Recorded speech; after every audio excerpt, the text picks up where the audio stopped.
Yo, what is up everybody? Today I'm going to be giving you tips and advice on how to effectively passive-aggressively scout or spot in World of Tanks. Not just with light tanks, but with all sorts of different vehicles. And even if you're a PC player, you should still be able to pick up some tips and good advice on how to effectively do it anyway, since it should probably translate over to PC pretty well. So the first match I'm going to show you is on the Malinovka map in my tier 8 Polish light tank, the 53 TP. We are on Malinovka. It's an assault match. We are on the attacking team, so we spawn in the field, and the enemy team spawn on the hill, like where the windmill is, and they are defending. Now this is a pretty old replay, so I don't have all the footage, but essentially what I did for the first minute or two was I pushed to this position right underneath the base pretty aggressively. We made it, and we took only one hit. And the method to the madness here is that we're going to try to spot the enemy team. Now I can already hear what some of you are probably thinking. What? A 53 TP scouting on a tier 10 game? What? Are you a madman or something? What? Did I click on a video of somebody who actually is intelligent or somebody who actually sucks at the game? Well, hold on. I might be a madman. I might be a psychopath. I might be a masochistic GWE100 player who is 3-marked. But I am many things, including a madman. But there is a method to the madness. Even though the replay is pretty old, I'm pretty sure at the time I would have been running coated optics, vents, and vertical stabilizers, knowing myself, and I still usually do that with stuff today. The idea is we're going to effectively try to be a target for the enemy and get them to fire off their guns and lose all their camo and get them spotted. Again, you know, I'm a madman. It might not sound very smart, but trust me, you'd be surprised. Take this enemy AMX-50B as a prime example of what I'm talking about. He's sitting out in the open, he's targeting us, he's even throwing a couple of shots at us to no avail because, you know, we actually have decent turret armor on this thing. And while I'm actually not too sure if we're spotting him solely because he's firing at us and losing camo value or stuff like that,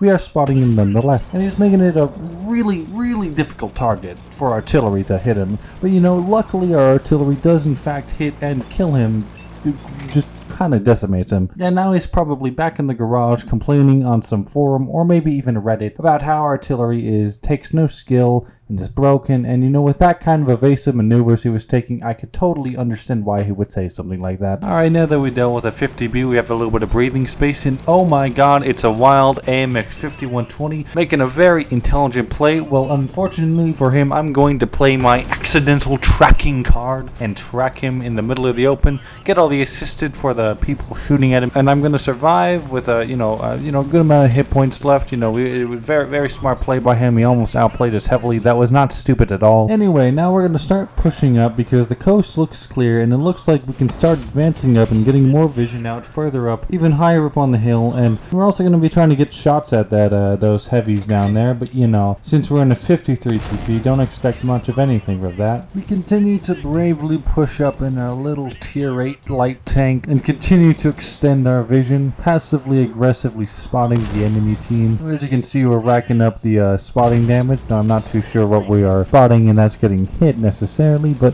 you know, it doesn't really matter. We're getting spotting damage. That's what matters. Anyway, after we progress further and snapshot an artillery and kill it with a shot that really shouldn't have hit, if I'm going to be honest, we continue to be triumphant and push up and spot the enemy team, including the FV, but most importantly the Jaegeru. And this Jaegeru is making a big mistake of thinking he can actually try to push us. We don't get pushed by the enemy tier 10s. We push the enemy tier 10s. We push, just push, and then he dies. Just ta-da, bada bing, bada boom. And just like that, we secure the victory royale, and good win, good match. It was only a first class, but honestly, who really cares? I think it was a pretty enjoyable match. We got a patrol duty, not a scout medal, unfortunately. You know, it's a good tier 8 light tank. I recommend it. In fact, I kind of want to get it back now. Anyway, let's move on to the next match, and let's move on to a completely different kind of tank. The next match, we're in the Borsig, the autoloading one to be precise, and we're doing the natural thing that every player in a stealthy tank destroyer does: camping literally in the base. You know, pretty enjoyable, pretty thrilling gameplay. You know, just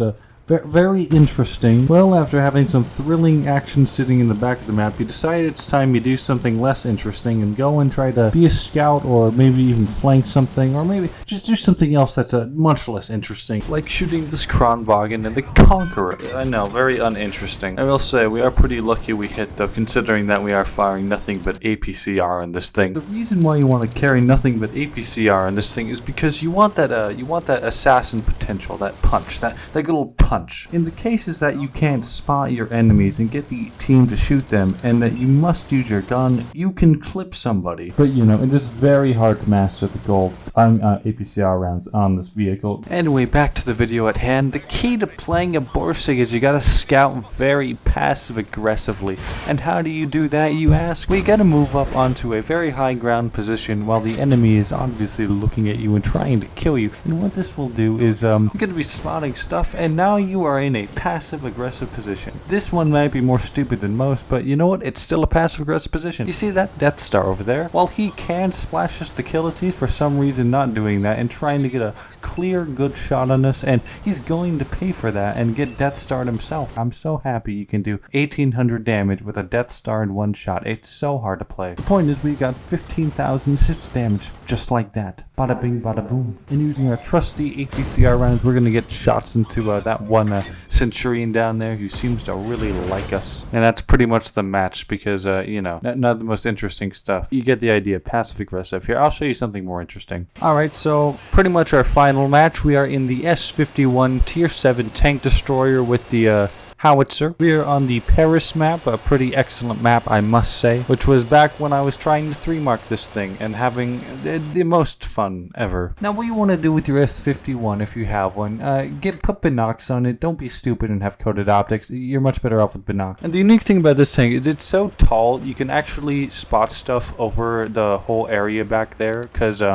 you're absolutely massive. Now, since you can't really rely on your team, you might as well use that gun that can effectively one-shot tanks 2 tiers higher than you, and you know, do like 900 damage, maybe splash another guy, and then you know, it's a pretty good tank, pretty good map for it as well. Passive aggressive. We're passive in that we are sitting behind this giant wall, and we are aggressive in that we're using our giant gun. Passive aggressive for you. Now, it looks like we're gonna have to reset the base because nobody else is really in a sufficient position to effectively do so. So we get a pretty good shot here, not at all threading a needle. Well, we do reset the base. We didn't really reset it for that much. So fast forward a little bit, we are going to get in a much better position, and you know, it looks like we're gonna have to sacrifice our hit points to start resetting the base, and you know, I'm willing to do that.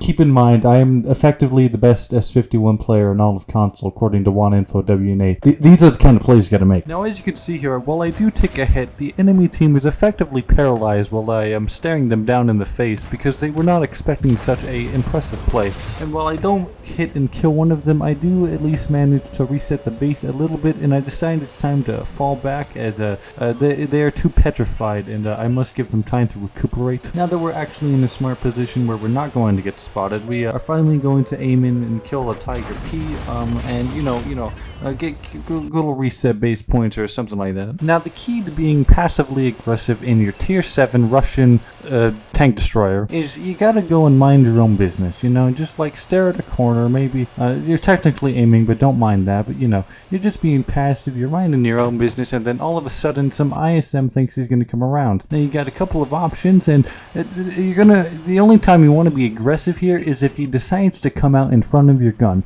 Then you proceed to fire. Bada bing, bada boom, bada bang. Now, after you passively aggressively shotgun the enemy ISM, it's time for you to run away, because the team has decided that they don't want to win the game. And even though you did 4,000 damage on a city map in the S-51, the team still manages to lose. Passive aggressive, everybody. Well, what did we learn today?